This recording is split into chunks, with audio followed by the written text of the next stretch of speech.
வேற யாருக்குள்ள என்ன personal space வேணும்னு நினைக்கிறீங்க? சார் எனக்கு வந்து டெய்லி காலையில் சுப்ரபாதம் கேட்குற மாதிரி சார் எனக்கு ஒரு பாட்டு கேட்குது சார். ஓட ஓட ஓட சண்முகா அப்படின்னு ஒரு பாட்டு இருக்குல்ல சார், அவ்வை சண்முகில அது.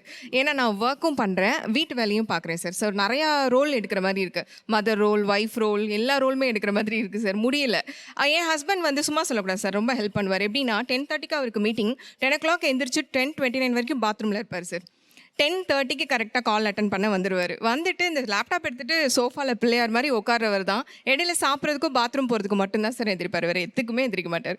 நான் காலையில் டீ பண்ணுறது, ஜூஸ் பண்ணுறது, என் பையனை கிளப்பி விடுறது, டே ஸ்கெடியூல் பார்த்து புக்ஸ் எடுத்து வைக்கிறது, இதே வேலையாக தான் சார் தெரியுறேன். என்னால் அது முடியல. இது எப்படி பர்சனல் ஸ்பேஸோட லிங்க் பண்றீங்க? சார் ஆமாம், இப்போது எனக்கு ஒரு சில ஆசைகள் இருக்குது சார். இப்போ ஒரு டீ போடுறோம் அப்படின்னா அவர் கொண்டு போய் கொடுக்குறேன்னா அவர் சோஃபாவில் உட்காந்துட்டு குடிப்பார். ஆனால் என்னால் அந்த டீயை குடிச்சிட்டு அடுத்து அங்கே போய் ஒரு வேலை பார்ப்பேன். எனக்கு அதனால் ஒரு டீ எடுத்தோமா, சரி கொஞ்ச நேரம் உட்காந்து அந்த டீ கம்ப்ளீட் ஆகிற வரைக்குமாவது சிப் பண்ணி ஒரு குடிக்கணும், சூடாக தோசை சாப்பிட்ணும். நான் சமைச்சதை வந்து எனக்கு பசிக்குதுன்னா தட்டெடுத்து சர்வ் பண்ணணும்னு நினைக்காம சூடாக போட்டு நான் கொஞ்சம் சாப்பிட்ணும் சார். அவங்க தூங்க போடுறாங்க, தூங்குறது தான். ஆனால் என்னால் அப்படி முடியாது. நான் என் பையனுக்கு ஊட்டணும், அவனை தூங்க வைக்கணும், வீட்டில் இருக்க பல வேலைகளை முடிச்சுட்டு தான் நான் போய் எல்லாமே பண்ணணும். ஸோ அந்த மாதிரி எல்லாம் இருக்கு. வேற என்ன பர்சனல் ஸ்பேஸ் வேணும்? இது ஒன்று, வேற என்ன சொல்லுங்க? மூச்சு முட்டுது சார். அதனால ஏதாவது ஒரு வெக்கேஷன் அந்த மாதிரி போகலாம் அப்படின்னா ஒரு ஃப்ரெண்ட்ஸ் கூட ஸ்கெடியூல் பண்ணுவோம். அந்த மாதிரி ஸ்கெடியூல் பண்ணுறப்ப நீ எங்கே போகிற, உன் லொக்கேஷனை ஷேர் பண்ணு, யாரெல்லாம் உன் கூட வர அவங்க நம்பரை ஷேர் பண்ணிடு. லொகேஷன் ஷேர் பண்ணணும். நான் எங்கே இருக்கேன் எல்லாமே தெரிஞ்சுக்கணும். நான் என்ன ட்ரெஸ்ஸு போட போகிறேன், நீ எப்படி போடுவ, ஸ்லீவ்லெஸ் போடாத, போட்டேன்னா நீ எப்படி பிஹேவ் பண்ணுவேன்னு உனக்கு தெரியாது, அந்த மாதிரி சொல்லுவாங்க. சரி ஓகே போயே தொலையில் விடு, நான் உன் கூடயாவது வரேன் அப்படின்னா அவங்க வெக்கேஷன் கூட்டு போனாங்க. வெக்கேஷன் போகலான்னு பிளான் பண்ணுறது மட்டும்தான் சார் அவர். அது போக அவருக்கு ப்ரெஷ் எடுத்து வைக்கிறது, ட்ரெஸ் எடுத்து வைக்கிறது எல்லாமே நான் தான் பார்க்கணும். காரில் கூட்டிகிட்டு போனாவது கொஞ்சம் ரிலாக்ஸாக பார்க்கலான்னா மொபைலை கை கொடுத்து மேப் பார்க்க சொல்கிறாங்க சார். இதில் கார் சிக் ஏதாவது இருக்குது, வாமிட் வருது அப்படின்னா, வாமிட் வருதுலாம் என்கிட்ட சொல்லக்கூடாது. ஏன்னா என்னால் வெக்கேஷன் போகிறது மூடே போயிடும். வாமிட் வந்தது கூட முழுங்கிடணும் சார் நம்ம.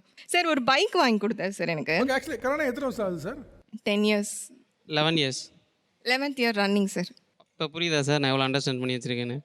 சரி, இவ்வளோ அண்டர்ஸ்டாண்ட் பண்ணி வச்சோம், ஏன் லொகேஷன்லாம் கேட்குறீங்க? சார் ஆக்சுவலாக நம்ம ஃபேமிலியில் எல்லா லேடிஸ்க்குமே வந்து நம்ம ஒரு என்ன சொல்கிறது, ஒரு சேஃப்டி பர்பஸ்க்காக நம்ம பாதுகாவலரா நீங்க உணர்றீங்க. அதை தாண்டி அவங்க வந்து ஸ்பேஸ் வேணும் அப்படின்னா நான் ஸ்பேஸ் கொடுக்குறேன். அது ஓகேங்க. நாங்கள் இதை எதுக்கு லைவ் லொகேஷன்லாம் கேட்குறேன்? லைவ் லொகேஷன் வந்து சேஃப்டி பர்பஸ் தான் சார். அவங்க எங்கே இருக்காங்க, எங்கே போகிறாங்க வராங்க, நான் அப்பப்போ நான் அப்டேட் பண்ணிகிட்டே இருப்பேன்ல. அவங்க வீட்டுக்கு நான் தான் பதில் சொல்லணும், எங்கள் வீட்டுக்கு நான் தான் பதில் சொல்லணும். என்னமோ அவங்க கேர் ஆஃப் கார்டியனாக உங்களை விட்ட மாதிரி பேசுகிறீங்க. நான் என் ஒய்ஃபை நான் பொறுப்பாக பார்த்துக்கணும், அவங்க என்னை பொறுப்பாக பார்த்துக்கணும். இதுதான் லைஃப். நீங்கள் போகும்போது லைவ் லொகேஷன் அனுப்பிடுவீங்களோ? ஆமாம் சார், கேட்பேன் சார். ஆனால் கொடுக்க மாட்டாங்க, அதெல்லாம் கொடுக்க முடியாது. நீ 1000 கேள்வி கேட்பேன்னு சொல்லுவாங்க. வெக்கேஷன் போகிறப்ப அனுப்புவேன், ஊருக்கு வந்து கட் பண்ணிடுவேன். நீங்கள் தனியாக போகும்போது லொகேஷன் அனுப்புறீங்களான்னு கேட்குறேன். தனியாக போகிறப்ப அனுப்ப மாட்டேன் சார், ஃப்ரெண்ட்ஸோட வெக்கேஷன் போகிறப்ப அனுப்பிச்சிருப்பேன். அவங்க போகும்போது கேட்குறாங்க, அவங்க கேட்குறீங்க நீங்கள்?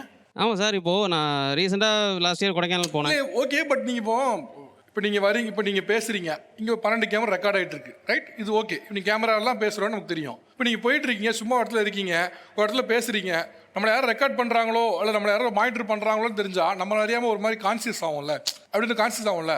இப்போ ஒய்ஃபைக்கே வெளியே போகிறாங்க, எந்நேரமும் வந்து யாரோ ஒருத்தவங்களை பார்த்துக்கிட்டே இருக்காங்கங்கிறது ஒரு மாதிரி கான்சியஸாக இருக்காது அது? சார் ஒரு பைக் வாங்கி கொடுத்தாரு சார். அந்த பைக்கை ஓட்ட விடணும்ல சார். எனக்கு எந்த ஸ்பேஸ் வரைக்கும் அலௌடுனா வீட்டிலேருந்து முக்கு கடை வரைக்கும் தான் நீ போயிட்டு வந்துடணும், வந்து வண்டி நிப்பாட்டிடணும். அதுக்கு மேலே நீ வண்டியை எடுத்துட்டு எங்கேயும் போகக்கூடாது. ஆமாம், உனக்கு தான் 3 தெருவு கொடுத்துருக்கல, 7th street, 6th street, 5th street, அதுக்கு மேலே போகாது சார். வெளியே போயிட்டு ஒரு உங்களுக்கே தெரியும், கேர்ள்ஸ் வந்து எல்லாத்துலேயும் டேலண்டட் தான், இல்லைன்னு சொல்ல. பட் அந்த பைக்குன்னு சென்சிட்டிவ் வரப்போ அவங்களுக்கு வந்து லாரி வரும் தெரியும், நேரில் போய் விடுறது, இல்லை லெஃப்ட் இண்டிகேட்டர் போட்டு ரைட்டில் போகிறது, இந்த மாதிரி சேட்டெல்லாம் பண்ணுவாங்க. இல்லை, ஆக்சுவலாக ஒன்று என்னன்னா, இது ரொம்ப நாளாக அது இன்டர்நெட்டில் மீமாக போயிட்டு இருக்க ஒன்று தான். நீ உண்மையிலே யதார்த்தமாக யோசிச்சு பார்த்தீங்க அப்படின்னா, நம்ம கைகளுக்கு வண்டி வந்தது எப்போ வந்துருச்சு, அவங்க கைகளுக்கு வண்டி வந்தது இப்போ தான் வந்திருக்கு. நீ வண்டி வாங்கின உடனே நீங்களும் சரியாலாம் ஓட்டலை.